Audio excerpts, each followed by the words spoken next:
This channel does not promote any violent, harmful, or illegal activities. All content provided by this channel is meant for an educational purpose only. একযোগে ভারতের 3 রাজ্যে অনির্দিষ্টকালের জন্য visa centre বন্ধ করে দিল বাংলাদেশের বিদেশ মন্ত্রক।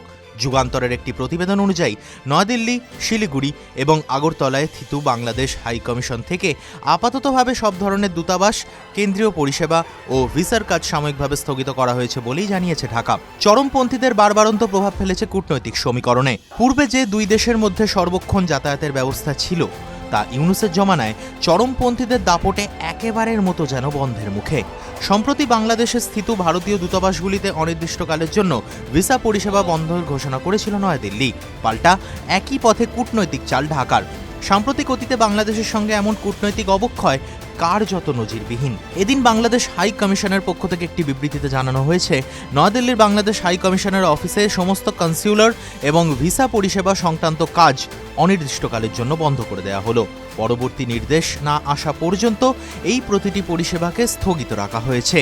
এই সাময়িক অস্বস্তি এবং অসুবিধার জন্য আমরা আন্তরিকভাবে দুঃখিত।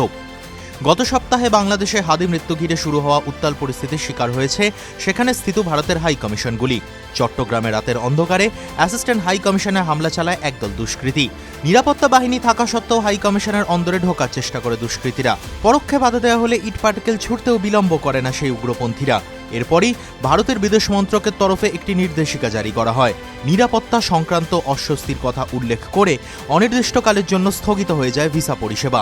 এমনকি চট্টগ্রামের আগে ঢাকা, খুলনা এবং রাজশাহীতেও ভিসা সেন্টার বন্ধ করে দেওয়ার নির্দেশ দিয়েছিল নয়াদিল্লি।